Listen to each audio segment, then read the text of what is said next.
محمد وعلى آل محمد كما باركت على إبراهيم وعلى آل إبراهيم إنك حميد مجيد। মুআজ্জাজ সম্মানিত মুসল্লিয়ানে কেরাম, আল্লাহ তাআলার দরবারে অগণিত শুকরিয়া আদায় করছি। তিনি আমাদেরকে সুস্থ রেখেছেন, ভালো রেখেছেন, তার ঘরে দ্রুত সময়ে মেহমান হওয়ার তৌফিক দিয়েছেন। শুকরিয়া আদায় করছি, আলহামদুলিল্লাহ আলহামদুলিল্লাহ আলহামদুলিল্লাহ।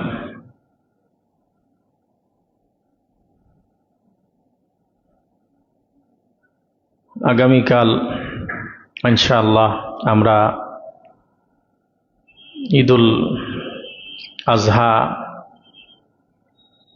কার্যক্রম সম্পন্ন করব। আল্লাহ তাআলা যেন সব কাজগুলো ইখলাসের সাথে আল্লাহকে সন্তুষ্টি করার উদ্দেশ্যে করার তৌফিক দান করেন। বিভিন্ন রাষ্ট্রে আজকে ঈদ উদযাপিত হচ্ছে। আমাদের দেশেও কিছু কিছু জায়গায় সৌদি আরবের সাথে মিল রেখে ঈদ করে ফেলতেছে। আল্লাহ, বিশেষ করে চাঁদপুরের কিছু জায়গায় চাঁদ দেখে আমল শুরু হয়, চাঁদ দেখে শেষ হয়। সব জায়গায় একসাথে চাঁদ উদিত হয় না, এটা তাদের মূর্খতা। সৌদি আরবের সাথে মিল করে কি ফজরের নামাজ পড়া যায়? জোহর, আসর, মাগরিব, এশা কোনটা পড়া যায়? আল্লাহ আমাদের দ্বীনের সহি বুঝ দান করেন।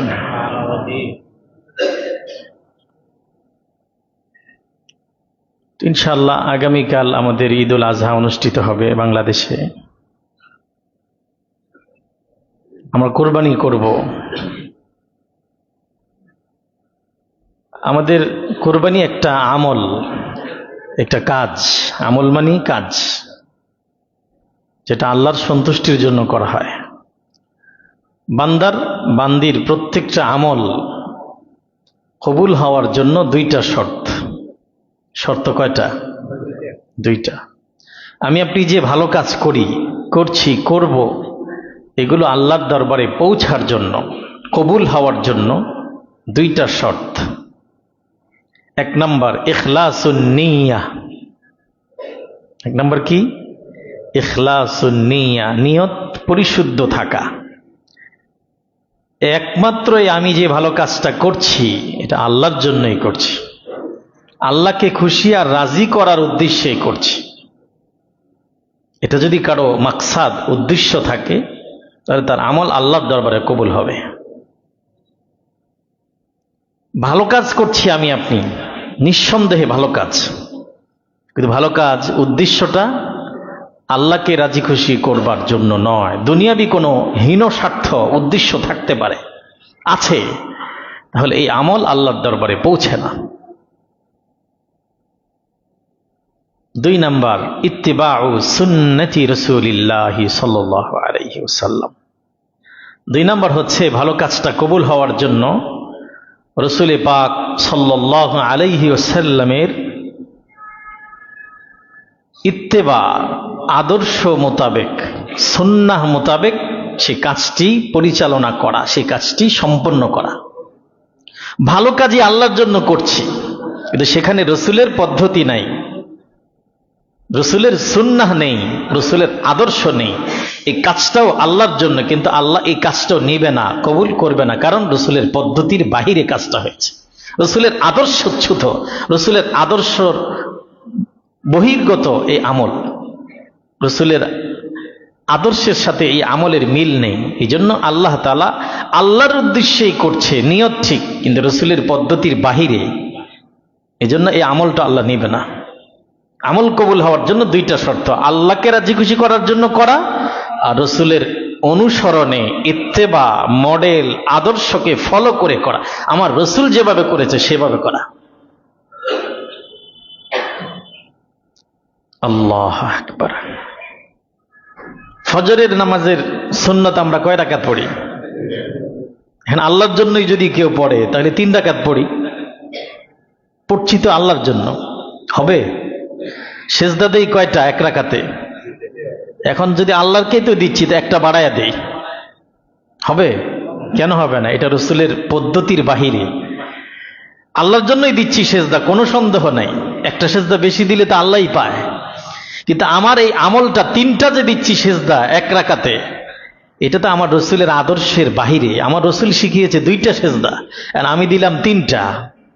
এই আমল আল্লাহ নেবে না, আল্লাহর জন্যই করছি, কিন্তু রাসূলের পদ্ধতির বাহিরে করছি।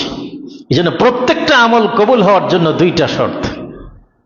আপনি দান খায়রাত করবেন, কোরবানি করবেন, নামাজ পড়বেন, হজে যাব, যাকাত দেব, আমি আপনি যা ভালো কাজ করি সব ভালো কাজ আল্লাহর সন্তুষ্টির জন্য আর রাসূলের পদ্ধতি অনুযায়ী করা চাই, তাহলে আল্লাহর দরবারে এটা কবুল হবে। قال النبي صلى الله عليه وسلم إنما الأعمال بالنيات। আল্লাহ নবী বলেন, ইন্নামাল আমাল, নিঃসন্দেহে প্রত্যেক আমল নির্ভর করে তার নিয়তের উপরে। নিয়ত যদি ভালো হয় আল্লাহর দরবারে তার আমল কবুল মঞ্জুর হয়ে যায়। আর নিয়তের ভিতরে যদি গন্ডগোল থাকে, নিয়তের ভিতরে যদি ইখলাসহীনতা থাকে, তার আমল আল্লাহর দরবারে মঞ্জুর হয় না। নিয়ত, আমি আপনি কোরবানিটা কেন করছি, এটা আমি আমার মনকে জিজ্ঞেস করি, আপনি আপনার মনকে জিজ্ঞেস করেন, মন তুই কোরবানি কেন করছিস? পরিবার, ফ্যামিলি, আত্মীয় স্বজন কি বলবে, মানুষ কি বলবে, এই জন্য করছি, না এটা একটা আল্লাহর পক্ষ থেকে, শরীয়তের পক্ষ থেকে, রাসূলের পক্ষ থেকে একটা নির্দেশ, একটা হুকুম ছিল, ওয়াজিব একটা আমল ছিল, আল্লাহকে খুশি করবার জন্য এই আমলটা করছি, নাকি দুনিয়াবি কোনো উদ্দেশ্যে করছি, এটা আমি আমাকে জিজ্ঞেস করি। যদি আল্লাহর জন্যই করে থাকি তো পশুর গলায় ছুরি দিলে পরে রক্ত জমিনে পড়ার আগে আমার কোরবানি আল্লাহর দরবারে কবুল মঞ্জুর হয়ে যাবে, যদি আল্লাহর জন্য করি। মা আমিলা ইবনু আদম মিন আমালিন ইয়াওমান নাহর আহাব্বা ইলাল্লাহ মিন ইহরাকিদ দাম। নবীজি বলেন, কেউ যদি আল্লাহর খুশির জন্য, আল্লাহকে রাজি করবার জন্য ঈদের দিন কোরবানি করে, ঈদের দিন আগামীকাল যত আমল আমরা করব সবচাইতে আগামীকালের প্রিয় আমল হচ্ছে আল্লাহর খুশির জন্য ইব্রাহিম আলাইহিস সালামের সেই স্মৃতিকে লালন করে নিজেদের পশুর গলায় ছুরি দেয়া, এর চাইতে উত্তম আমল আল্লাহর কাছে আগামীকাল আর কিছু নেই ঈদের দিন। ওয়া ইন্নাহু লায়াতি ইয়াউমাল কিয়ামাতি বিকুরুনিহা ওয়া আশআরিহা ওয়া আযলাফিহা। আমাদের পশুর শিং, ফসম, খুর আল্লাহর দরবারে কিয়ামতের দিন এটা আমাদের মিজানের পাল্লার মধ্যে এটা ওজন দেয়া হবে, আমলের মধ্যে মাপা হবে, এটাকে কিয়ামতের দিন এটাকে তোলা হবে। আরেক বর্ণনা আছে, আমরা যে পশু জবাহ করি এটা যদি আল্লাহর জন্য করে থাকি, পশু আমাদের জান্নাতে যাওয়ার জন্য পুলসিরাতের বাহন হবে। এই যে নবীজি বলছেন,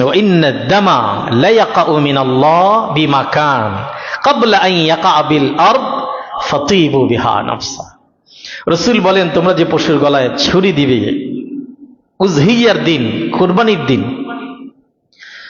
ছুরি দিলে রক্ত জমিনে পড়ার আগেই তোমাদের পশুর এই কোরবানি আল্লাহর দরবারে কবুল মঞ্জুর হয়ে যায়। ছুরি দিলে সাথে সাথে তো রক্ত পড়ে যায়, এর আগে আল্লাহর কাছে কোরবানি কবুল হয়ে যায়। এরপরে রাসূল বলেন, ফাতিবু বিহা নাফসা। যদি বিষয়টা এই হয় যে আল্লাহর জন্য করলে, ইখলাসের সাথে করলে, কোরবানি দিলে রক্ত পড়ার আগেই কবুল হয়, তাহলে ফাতিবু বিহা নাফসা, তাহলে দিল থেকে কোরবানি করো, আল্লাহর জন্যই করো, দুনিয়াবি কোনো উদ্দেশ্য থাকতে পারে না তোমার কোরবানি। এই জন্য আমাদের মনের ভিতরে কারো যদি সংশয়, দুনিয়াবি কোনো উদ্দেশ্য থেকে থাকে, আল্লাহ মাফ করেন, তাহলে এখনো আমরা আত্মাকে পরিশুদ্ধ করি, নিয়তকে খালেস করি, আল্লাহর খুশির জন্যই কোরবানি করার চেষ্টা করি। আল্লাহ তাআলা তৌফিক দান করে। আমল কবুল হওয়ার জন্য দুইটা শর্ত। এক নাম্বার ইখলাসুন নিয়্যা, নিয়ত পরিশুদ্ধ করা। দুই নাম্বার আল্লাহর জন্য করা। দুই নাম্বার রসুলের ইত্তেবা, অনুসরণ অনুযায়ী করা। কোরবানির পশু জবাহ করা থেকে কাজগুলো, যাবতীয় কাজগুলো আমরা রসুলের সুন্নত অনুযায়ী করার চেষ্টা করি। আল্লাহ আমল করার তৌফিক দান। আল্লাহ তাআলা বলেছেন সূরা হজ 37 নম্বর আয়াত, গত জুমায় শুনেছি, লা ইয়ানালাল্লাহ লুহুমুহা ওয়ালা দিমাউহা ওয়ালাকিন ইয়ানালুহু তাকওয়া মিনকুম। তাকওয়া কোথায় থাকে? আত-তাকওয়া হা হুনা। রাসূল বলেন আত-তাকওয়া হা হুনা, তাকওয়া এখানে থাকে, দিলে থাকে। এই দিলের বিষয়টা আল্লাহর কাছে পৌঁছে। পশুর গোশত, রক্ত আল্লাহর কাছে যায় না। আল্লাহ এটা চায় না। কি চায়? আল্লাহর কাছে কি যায়? ওয়ালাকিন ইয়ানালুহু তাকওয়া মিনকুম। তোমাদের তাকওয়া, তোমাদের খোদা ভীতি, তোমাদের দিলের বিষয়টা আল্লাহর কাছে পৌঁছে। যে কোরবানি যে করবে, এখানে গোশত, রক্ত এগুলো কিছুই আল্লাহ চায় না, আল্লাহর কাছে যায় না। আল্লাহ কি চায়? তোমাদের মনের বিষয়টা চায়, তোমাদের আত্মার দিলের বিষয়টা আল্লাহ চায়, যে কেন কোরবানি করছো, এই বিষয়টা আল্লাহ চায়। যদি ইখলাস থাকে, রাসূলের সিস্টেম পদ্ধতি অনুযায়ী থাকে, তো আল্লাহ এটা কবুল করবেন। আল্লাহ আমাদেরকে ইখলাসের সাথে কোরবানি করার তৌফিক দান করেন। আল্লাহু আকবার। ঈদুল আজহার তাৎপর্য কি? আগামীকাল ঈদুল আজহা। ঈদুল আজহার তাৎপর্য কি? ঈদ মানি খুশি, আজহা উজহিয়া, আজহা, আজহা মানি পশু জবাই করা। পশু জবাহের মাধ্যমে মুমিন মুমিনা আনন্দ উৎসব পালন করে। পশু জবাই করলে কেন আনন্দ করে? যে পশু জবাহ করলে পশুর প্রত্যেকটা ফসমে ফসমে আল্লাহ তাআলা এক একটা করে নেকি দেন। আর ইমানদার যখন ভালো কাজ করতে পারে, নেকের কাজ করতে পারে, সে আনন্দ অনুভব করে। আর বেঈমান যখন গুনাহ করে, নাফরমানি করে, সে আনন্দ উল্লাস করে। আর ইমানদার খারাপ কাজ করলে তার কাছে অস্থিরতা লাগে। ইমানদার ভালো কাজ করলে সে খুশি হয়। এটা তার ঈমানের দাবি।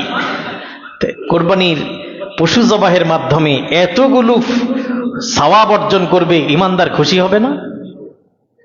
ঈদুল আজহার তাৎপর্য হলো এই, যে ইমানদার পশু জবাহের মাধ্যমে নিজের ভিতরে পশুত্বকে কোরবানি করবে, আল্লাহর রেজামন্দি অর্জন করবে। পশুর প্রতিটি ফসমে ফসমে সে নেকি পাবে, এই জন্য সে আনন্দিত, এই জন্য সে খুশি।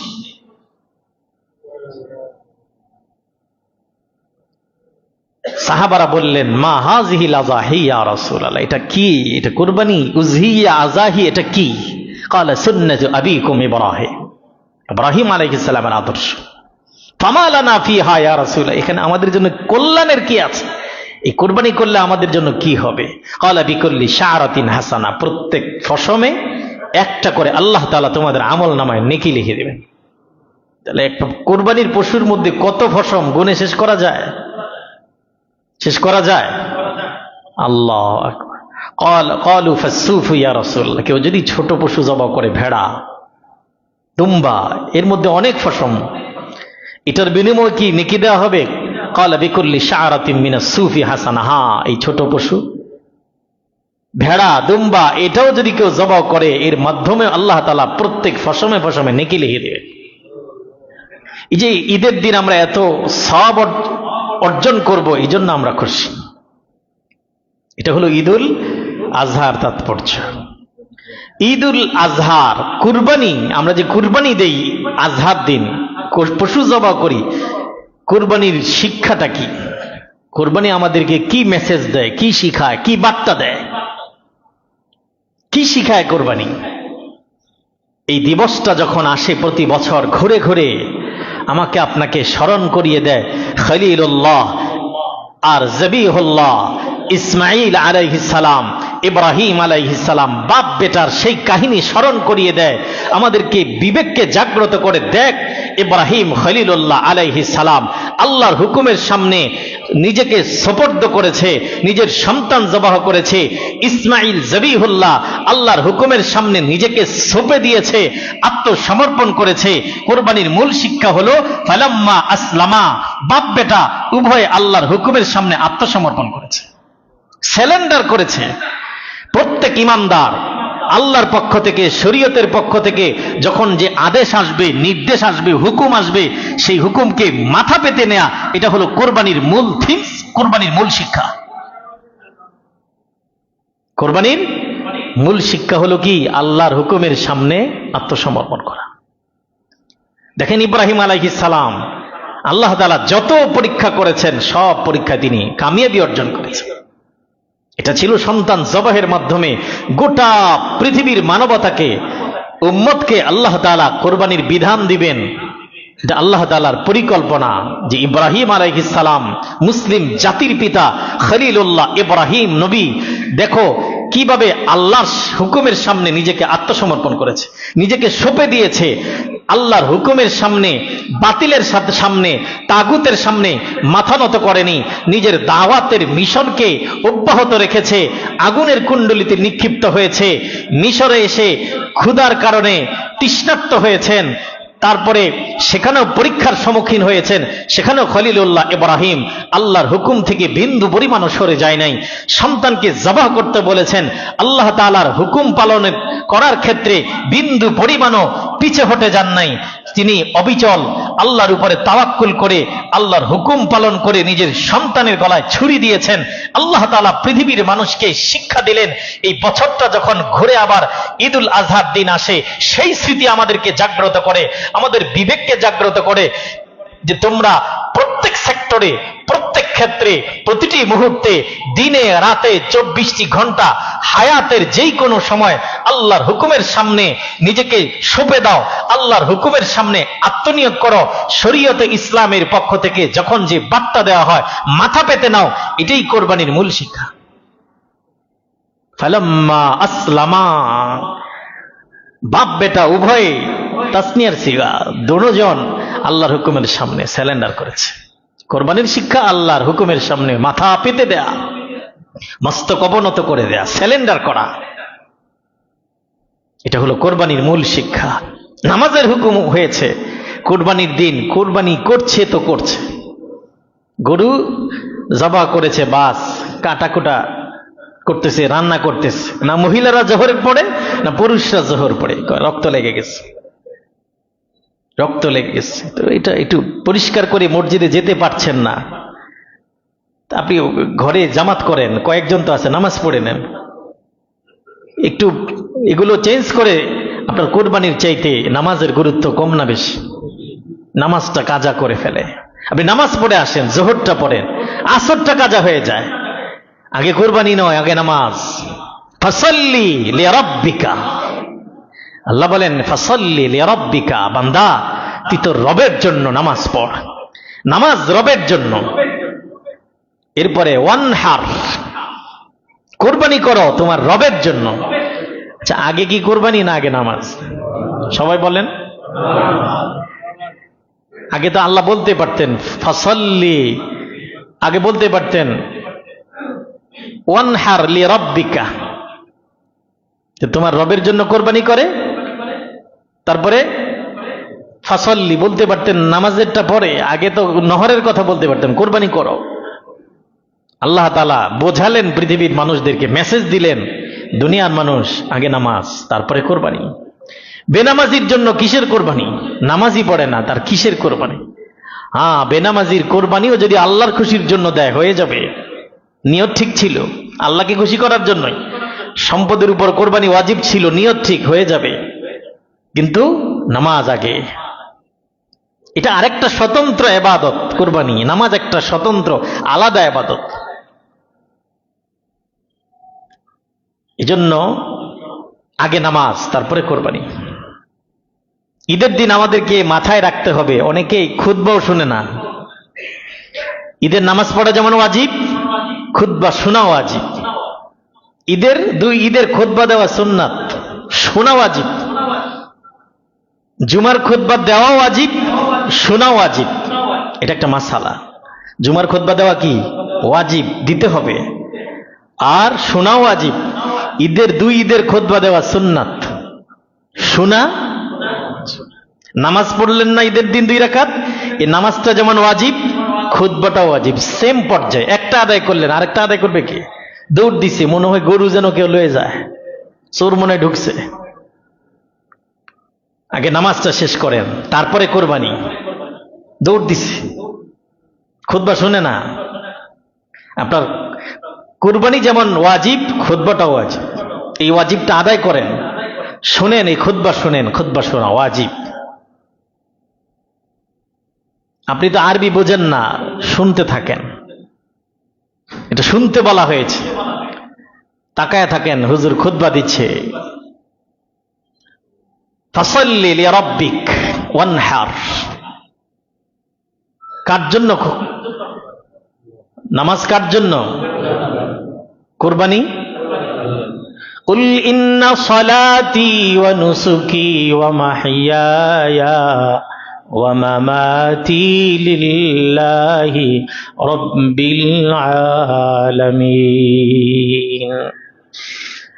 আল্লাহ রাব্বুল আলামিন বলেন, হাবিব নবীজি মুহাম্মদুর রাসূলুল্লাহ সাল্লাল্লাহু আলাইহি ওয়াসাল্লাম, আপনি তাম পৃথিবীর মানুষদেরকে বলে দেন, নিশ্চয় আমার নামাজ, আমার কুরবানি, আমার হজ, আমার যাকাত, আমার জীবন, আমার মরণ সব কিছু আল্লাহ রাব্বুল আলামিনের জন্য।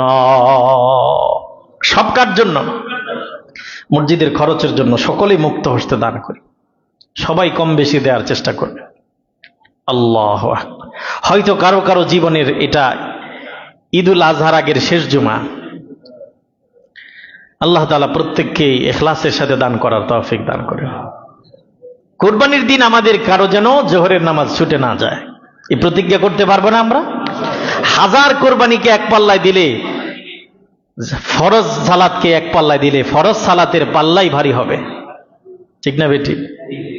আপনার 1000 যেই কোরবানি আল্লাহর জন্য না, এই কোরবানি চাইতে নামাজের সিজদার দাম আল্লাহর কাছে অনেক বেশি।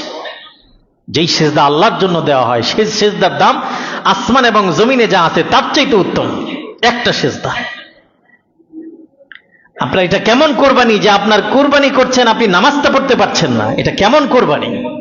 এই কোরবানি আল্লাহ চায় না।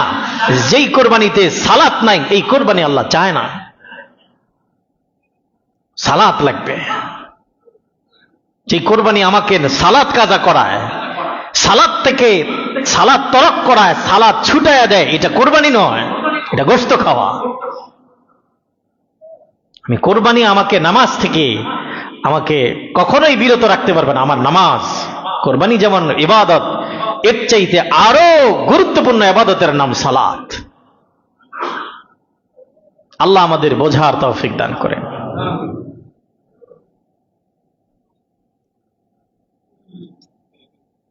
আল্লাহু আকবার।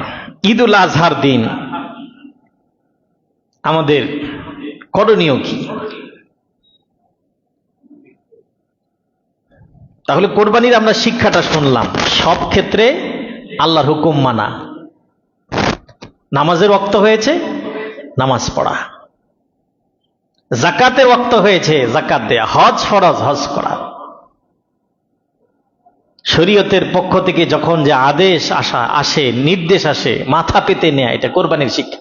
কোরবানির শিক্ষাই শুধু কোরবানি, পশু জবাই করা, আল্লাহর হুকুমের সামনে নিজেকে সঁপে দেওয়া, সপর্দ করা, আত্মসমর্পণ করার নাম কোরবানির শিক্ষা। যেখানে আল্লাহর হুকুম আসছে, এখানে কিচ্ছু চলবে না। কোরবানির মূল থিমস হলো এই যে আল্লাহর হুকুম, আমার কথা চলে না, আমার স্ত্রীর কথা চলবে না, আমার সন্তানের কথা চলবে না, আমার কথা কথা না, আমার সন্তানের কথা কথা না, আমার বিবির কথা কথা না, আমার সমাজের কথা কথা না, আমার রব যেই কথা বলেছে সেটাই কথা, সেটা আমার জন্য পালনীয়, সেটা আমার জন্য করণীয়।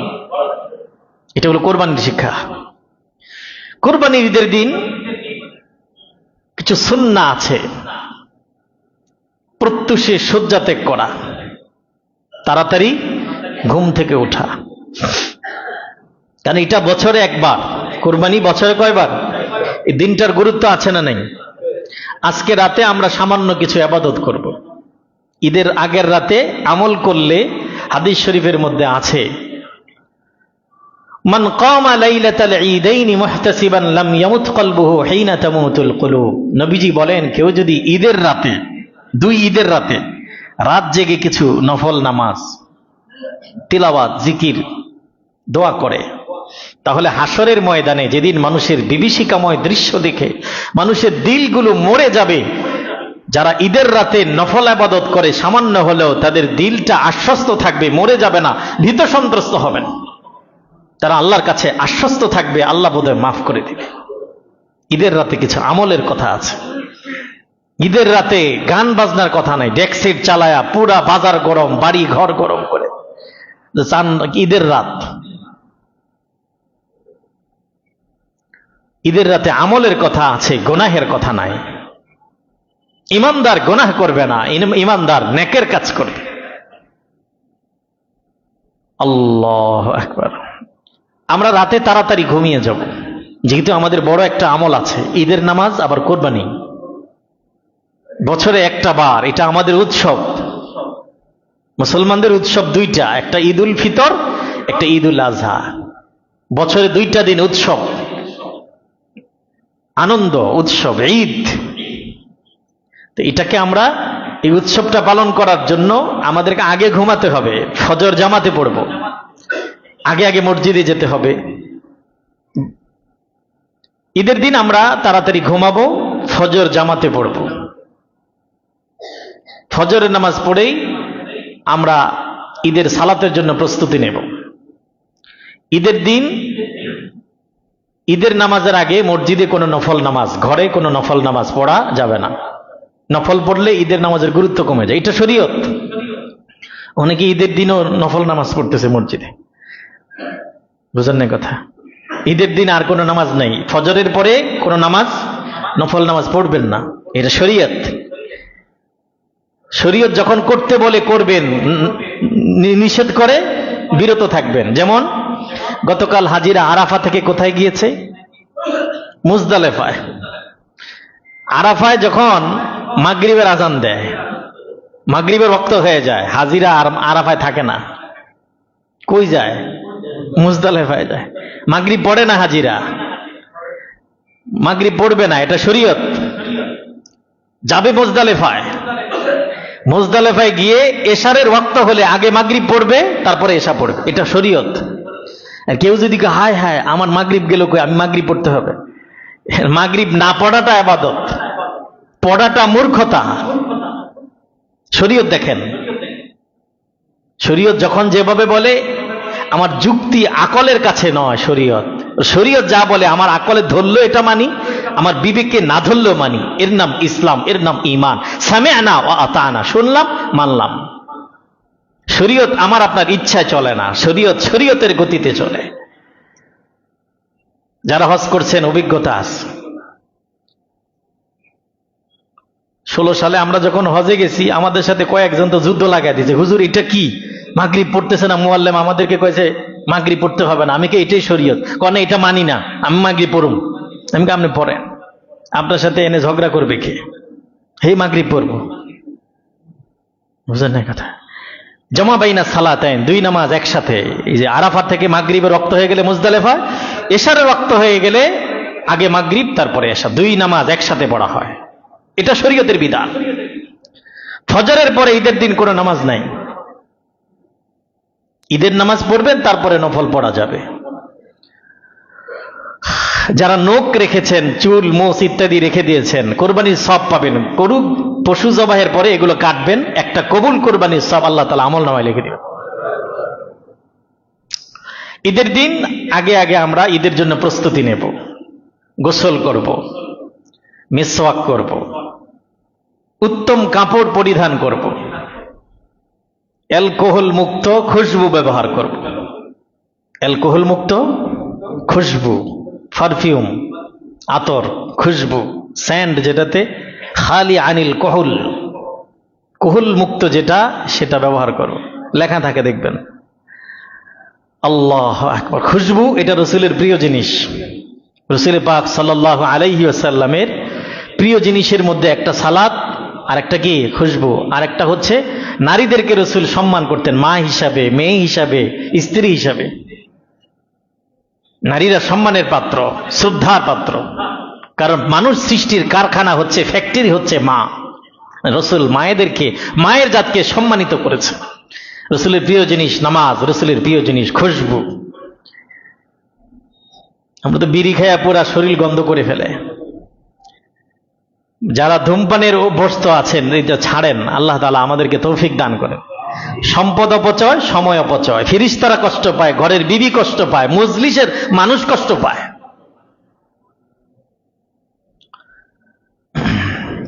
খুশবু ব্যবহার করব। তারপরে ঈদের দিনের এই সুন্নতটা আমাদের দেশে আদায় করা যায় না। চেষ্টা করে অনেকে পারে, আলহামদুলিল্লাহ, কারো হিম্মত আছে, পারে, চেষ্টা করলে পারে, এটা বেশি কষ্টের বিষয় না।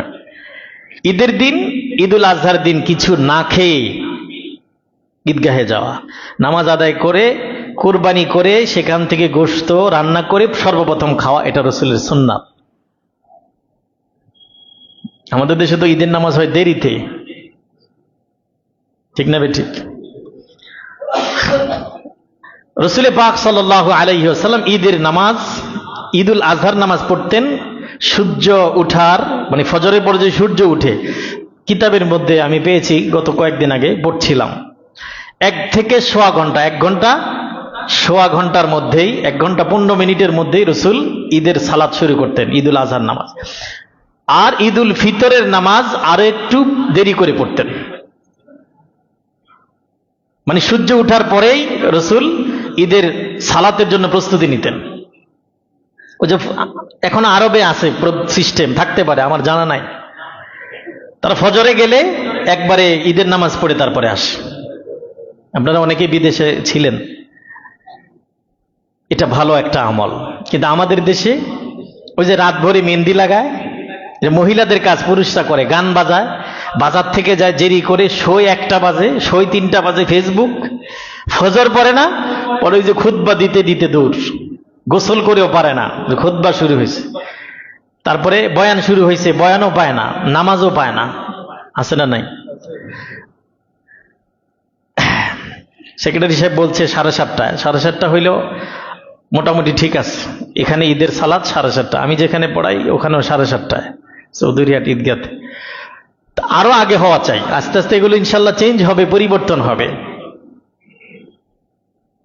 আল্লাহু আকবার। ঈদের দিন কিছু না খেয়ে ঈদগাহে যাওয়া, এসে গরু জবাহের পরে, পশু জবাহের পরে রান্না করে সেখান থেকে সর্বপ্রথম খাওয়া সুন্নত। অনেকে কয় রোজা রাখছে ঈদের দিন, ঈদের দিন রোজা রাখা হারাম। ঈদের পরের দিন, এরপরে মোট বছরে 5 দিন রোজা রাখা হারাম। এগুলো আল্লাহর পক্ষ থেকে জিয়াফাতুল্লাহ, আল্লাহর জিয়াফত। ঈদের দিন, ঈদের পরের দিন, এর পরের দিন এগুলো রোজা রাখা যায় না, নফল রোজা রাখা যায় না। ঈদের দিন কয় রোজা রাখছে, কতক্ষণ, কয় যে এই যে গোশত খাওয়া পর্যন্ত, এতটুকু কি রোজা? এটা রোজা না। যাই হোক, এটা একটা সুন্নাত। আর যদি কারো সমস্যা থাকে, আপনি এই সুন্নাত আদায় হবে না আর কি, আপনি খেয়ে নিবেন। আর যদি পারেন একবারে না খেয়ে উপাস, রাত্রে যে খাইছেন একবারে উপাস থাকবেন, এটা সুন্নাত। তারপরে ডান দিকে তাকবীর বলতে বলতে যাবেন। রাস্তার ডান দিকে, যদি আপনি ঈদগাহে যাওয়ার রাস্তা 2টা থাকে, তাহলে এক রোড থেকে আসবেন, যাওয়ার সময় আরেকটা রোড দিয়ে যাবেন, এটা সুন্নাত। আর একটাই যদি আপনার বাড়ি থেকে, বাসা থেকে ঈদগাহে যাওয়ার একটাই রুট, তাহলে ডান পাশে আসলেন, আবার এই পাশে যাইতে ডান পাশে যাবেন। আর জোরে জোরে তাকবীর বলতে বলতে যাবেন। ঈদুল ফিতরে আস্তে তাকবীর বলা, আর ঈদুল আজহায় জোরে তাকবীর বলা। ঈদুল আজহার দিন ঈদগাহে যাওয়ার সময়, আসার সময় এটা সুন্নত কি? আল্লাহু আকবার, আল্লাহু আকবার, লা ইলাহা ইল্লাল্লাহু, আল্লাহু আকবার, আল্লাহু আকবার, ওয়ালিল্লাহিল হামদ। আমি কালকে আমার মেয়েরে আর ছেলেরে শিখাইছি, মুখস্থ করাইছি, 4-5 বার বলছি, মুখে মুখে শিখে ফেলছি। পর আবার নিছি, এগুলো তোমার দাদুরি আর দাদারে শিখায় আসো, ওনারা পারে, আমি বলে আসো যে আমরা শিখছি, আব্বু শিখাইছি। এরপরে আবার বলছি যে শিখামু তালবিয়া, হজের তালবিয়া লাব্বাইক আল্লাহ, এটা শিখাইছি। এটা আমরাও শিখবো, বাচ্চারাও শিখে। এটা তাকবীর। ফজরের পরে আজকে শুরু হয়েছে না, 9 তারিখ আজকে, এই 9 তারিখ ফজর থেকে শুরু হয়েছে এই তাকবীর। প্রত্যেক সালাতের পরে। কখন শেষ হবে? মঙ্গলবার আসরে শেষ। নারীরা বলতে হবে আস্তে এই তাকবীর, প্রত্যেক সালাতের পরে, ফরজ সালাতের পরে। পুরুষরা উচ্চ স্বরে না বললে কবিরা গুনাহ হবে। কয়বার? একবার বলা ওয়াজিব, না বললে কি হবে? 2 বার 3 বারের কথা হাদিসে আছে নাই, এটা বলা দরকার। একবার বলা কিতাবে আছে, একবার বলা ওয়াজিব, একবার বলতেই হবে, বাধ্যতামূলক। না বললে কি হবে? সগীরা গুনাহ হবে, কবিরা গুনাহ। ওয়াজিব তরক করলে কবিরা গুনাহ হয়। ইমাম সাহেব যদি ভুলে যায়, মুসল্লিরা জোরে বলবেন। আর একা নামাজ পড়ছেন, ভুলে গেছেন, যখন মনে হয় তখন পড়বেন। আল্লাহু আকবার, আল্লাহু আকবার, লা ইলাহা ইল্লাল্লাহু, আল্লাহু আকবার, আল্লাহু আকবার, ওয়ালিল্লাহিল হামদ। একবারে সোজা এটা, আল্লাহু আকবার, আল্লাহু আকবার, লা ইলাহা ইল্লাল্লাহু, আল্লাহু আকবার, আল্লাহু আকবার, ওয়ালিল্লাহিল হামদ।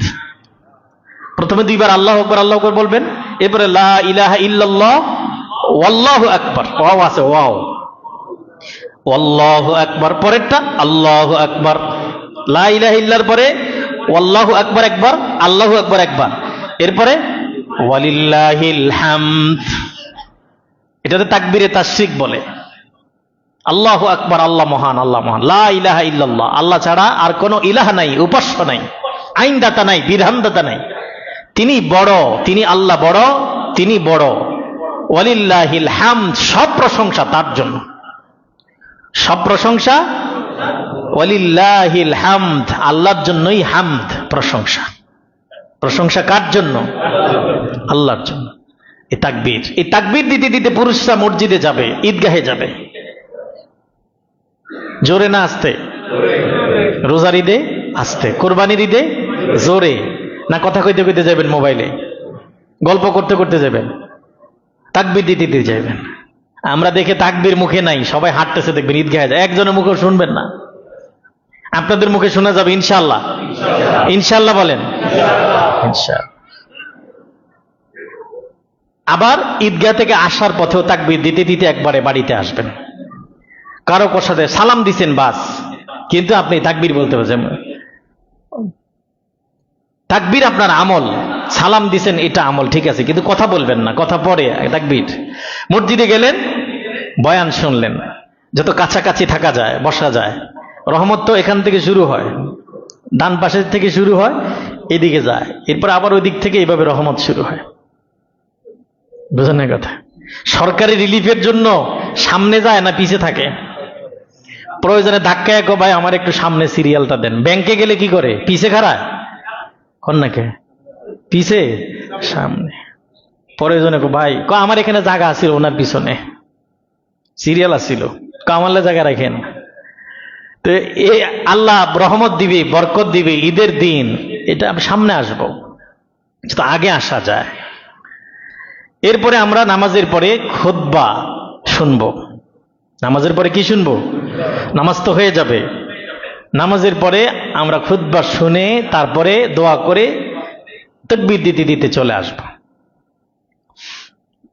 ঈদের নামাজ এটা তো আমরা রমজান ঈদে কিভাবে পড়ে আপনারা জানেন। অতিরিক্ত প্রথম রাকাতে 3 তাকবীর, পরের রাকাতে 3 তাকবীর। নামাজ শুরু হয় এইভাবে, আল্লাহু আকবার, আজানও নাই, একামতও নাই, সানা পড়ে। এরপর আউযুবিল্লাহ বিসমিল্লাহ না পড়েই 3টা তাকবীর দিতে হয়, হাত ছেড়ে দিতে হয়। তৃতীয় তাকবীরের সময় হাত বেঁধে নিতে হয়। এরপরে আউযুবিল্লাহ বিসমিল্লাহ পড়ে ইমাম সাহেব প্রথম রাকাত শেষ করে, দ্বিতীয় রাকাতও শেষ, সূরা ফাতিহা, সূরা ফাতিহার সাথে সূরা মিলায়। এরপরে সূরা মিলানোর পরে কই যায়? স্বাভাবিকভাবে রুকুতে যায়। রুকুতে যাবে না, ওই 3টা তাকবীর দিয়ে আল্লাহু আকবার, আল্লাহু আকবার, আল্লাহু আকবার। তারপরে এবার আল্লাহু আকবার, রুকুর আল্লাহু আকবার বলে রুকুতে চলে, যথা নিয়মে নামাজ শেষ। আমরা যখন বাড়িতে আসলাম, কোরবানি করলাম, জবাও করব।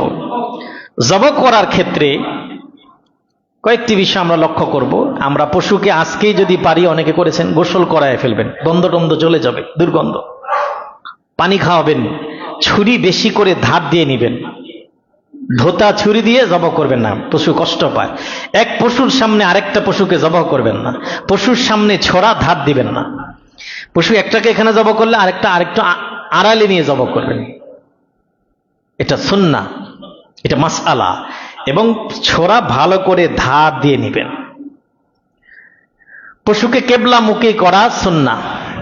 মাথা দক্ষিণ দিকে উত্তরে দেয়া যায়, তবে দক্ষিণে দিলে সহজ। আমরা অনেকে জানি না যে উত্তরে দেয়া যায়, তবে মাথা দিব কোন দিকে? দক্ষিণে। মাথা কেবলামুখী থাকবে। আর যারা জবাই করতেছেন তারাও কেবলামুখী, যিনি জবাই করবেন।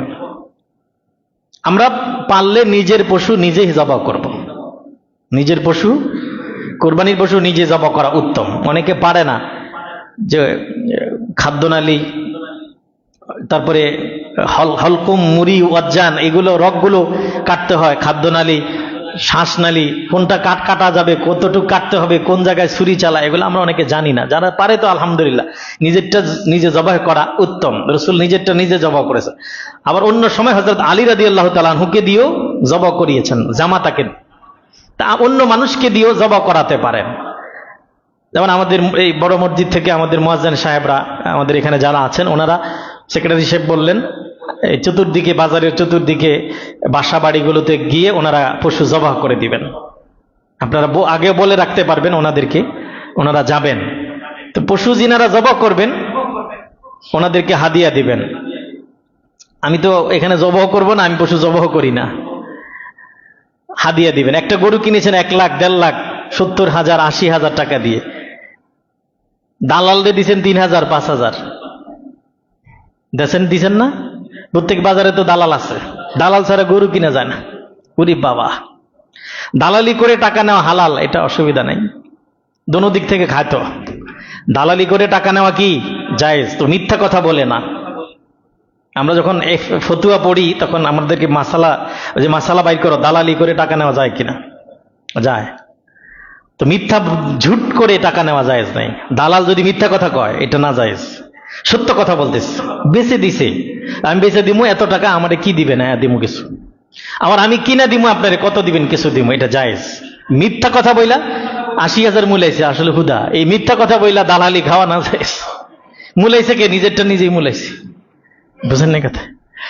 যাই হোক, হুজুররা আপনাদের এখানে খেদমত করে, এত টাকা দিয়ে গরু কিনেছেন, দালালকে 5,000 দিচ্ছেন, হুজুরে 1,000 হইলেও দিবেন, 500 হইলেও দিবেন, এর নিচে দিবেন না। আর হুজুর যেহেতু আপনার এত বড় একটা কোরবানির পশু জবাই করেছেন, আপনার তৌফিক থাকলে আরো বেশি দিবেন। এটা একটা বকশিস। পারিশ্রমিক কি দিবেন? পারিশ্রমিক তো 200 টাকা দিলে হয়ে যাবে। এটা আমরা দিব হুজুরের একটা সম্মানী, একটা বকশিস। আমার পশুটা ঈদের দিন হুজুর জবাই করে দিচ্ছে, মসজিদের ইমাম সাহেব, মসজিদের মুয়াজ্জিন সাহেব, খাদেম সাহেব, আমরা একটু বেশি করে খুশি করে দিব। এত টাকা দিয়ে কোরবানি করছি, তো একটু হুজুরে দিলে অসুবিধা আছে? আল্লাহ দিবে। দান করবেন হাত খুলে, আল্লাহ হাত খুলে দিবে ইনশাআল্লাহ। যারা জবাই করবেন তিনি বিসমিল্লাহি আল্লাহু আকবার অথবা দোনো রিওয়ায়াত আছে, বিসমিল্লাহি আল্লাহু আকবার, ওয়াও একটা আছে। আবার কোন কোন বর্ণনা আছে বিসমিল্লাহি আল্লাহু আকবার। বেশিরভাগ আছে বিসমিল্লাহি আল্লাহু আকবার। অথবা কেউ যদি শুধু বিসমিল্লাহ পড়েও জবাই করে দেয়, হালাল। পশু জবাইয়ের দোয়া কি? বিসমিল্লাহি আল্লাহু আকবার বা বিসমিল্লাহি আল্লাহু আকবার। এতটুকু পারবেন না? পারলে নিজেরটা নিজে জবাই করতেন, বিসমিল্লাহি আল্লাহু আকবার, বিসমিল্লাহি। আর বাকিগুলো হলো মুস্তাহাব, যে আল্লাহ অমুকের পক্ষ থেকে তুমি এটা কবুল করো। কারো নামে কোরবানি হবে না, কোরবানি হবে আল্লাহর নামে। অমুকের পক্ষ থেকে, অমুকের পক্ষ থেকে আল্লাহ কোরবানি হচ্ছে, তুমি কবুল করো। যেভাবে ইব্রাহিম আলাইহিস সালাম মুহাম্মদ সাল্লাল্লাহু আলাইহি সাল্লামের পক্ষ থেকে কোরবানি কবুল করেছে, এই কোরবানিও কবুল করো অমুকের পক্ষ থেকে, না অমুকের নামে। কারো নামে জবাই হবে? জবাই হবে কার নামে? বলেন, কার নামে জবাই হবে? আজ কাগজে কয়েকজনের নাম আছে, এগুলো হলো পক্ষ থেকে, 5 শরিক, এগুলো কাগজ দিতে হবে না হুজুরে। আপনার তো নিয়ত আছে, কয় শরিকে কিনছেন আল্লাহ জানে না? জানেনি, এই কাগজ দেওয়ার দরকার নেই। তারপরেও যদি আপনার মনে সংশয় থাকে, হুজুরে দেন, হুজুর এই কয়জন আমরা, বুঝেন না কথা? হুজুর এটা দেখলো আর কি অমুকের পক্ষ থেকে, এটা দেওয়ার দরকার নাই। আল্লাহ তো জানে কয় শরিক। যারা ইমাম সাহেবের সাথে মুয়াজ্জিন সাহেব যিনি ছোরা চালাচ্ছেন তার সাথে যদি কেউ ছোরা ধরে, সহযোগিতা করে, তাহলে তিনাকেও দোয়া পড়তে হবে, বিসমিল্লাহি আল্লাহু আকবার। তিনজনে ধরছে ছুরি, তিনজনে পড়তে হবে। চারজনে ধরছে, যতজনে ধরে ততজনে এই দোয়া পড়তে হবে, বিসমিল্লাহি আল্লাহু আকবার। গরু জবাই হওয়ার পরে ঠান্ডা হলে চামড়া আমরা কি করব? ছিলব। ইয়াকুবিয়া মাদ্রাসা, আশরাফুল উলুম মাদ্রাসা, যেই আপনাদের এলাকায় যে মাদ্রাসাগুলোতে চামড়া কালেক্ট করে, চামড়া দিয়ে দেওয়া দান করা উত্তম। বিক্রি করে টাকা দেওয়ার চাইতে গরিব দুঃখীকে, মাদ্রাসাকে, গোরাবা ফান্ডে চামড়াটাই দান করা বেশি উত্তম, কিতাবে লেখছে। আর এটা যদি চামড়া, এটা বলে লাভ নাই, এটা যদি খাওয়া যায়, যদি কেউ খাইতে পারে তাহলে খাওয়া যায় চামড়া, এটা হালাল। চামড়া রান্না করলে মজা, কিন্তু বিক্রি করলে দিয়ে দিতে হবে। কোরবানির জন্তুর কোনো অংশ বিক্রি করা যাবে না। কেউ যদি মনে করেন হোটেলে বিক্রি করে দিছে, কোরবানির গোস্ত অনেক বিক্রি করে তো হোটেলে, না, এটা হারাম। যতটুক বিক্রি করছে হোটেলে আই নাই, ওইটুকু আবার সদকা করে দিতে হবে। কোরবানির গোস্ত অংশ কিছু বিক্রি করা যাবে না। চামড়ার কথা বললাম। ইয়াকুবিয়া মাদ্রাসা আছে, আশরাফুল উলুম মাদ্রাসা আছে, যার যার কাছে এরিয়াতে এগুলো দান করে দিবেন। এটা গরিবদের হক, এটা মসজিদে দেয়া যায় না। চামড়ার টাকা মসজিদে দেয়া যায় না, এটা গরিবের হক। আচ্ছা, এরপরে পশু জবাহ করার পর গোশত আপনি 2 দিন, 5 দিন, 1 বছর, 6 বছর রাখতে পারবেন, অসুবিধা নেই। যতদিন রাখা যায়, অসুবিধা। অনেকে 1 মাসের মধ্যে শেষ করতে হবে, 6 মাসের মধ্যে খায়া লইতে হইব। এটা আপনার যতদিন মন চায় আপনি খাবেন, রাখবেন, এটা আপনার ব্যাপার। এটা শরীয়ত এখানে কিছু বলেনি। হ্যাঁ, মুস্তাহাব সুন্নাহ হচ্ছে আপনি নিজেও খাবেন, আত্মীয় স্বজনকেও দিবেন, গরিব দুঃখীকেও দিবেন। 3 ভাগ করা উত্তম। কয় ভাগ? 1 ভাগ নিজে খেলেন, 1 ভাগ আত্মীয় স্বজনকে দিয়ে দিলেন অথবা রান্না করে খাওয়ালেন, আর 1 ভাগ গরিব দুঃখীকে দিলেন। গরিব দুঃখী আছে না নাই? আর আপনি যদি মনে করেন, আমি যদি মনে করি হুজুর আমি নাদান, আমার নিজেরই তো হয় না, তাহলে আপনি গরিব দুঃখীরে না দিলেও চলবে। যদি কেউ নাদান হয়, সামাজিকতা না থাকে তার কাছে, সামাজিকতা কারো কাছে যদি না থাকে, তাহলে আপনি গোশত গরিবরে না দিলেও নিজেও খাই নিতে পারবেন, কোনো অসুবিধা নাই। যার কাছে সামাজিকতা নাই, আত্মীয় স্বজন গরিব দুঃখীর হক অধিকার বোঝে না, নিজের হক বুঝে, তাহলে নিজেরটা নিজে খাই নিতে পারবেন, জায়েজ। আর যদি বলেন না গরিব দুঃখীর হক আছে, তাইলে একটু দিয়েন। আল্লাহ।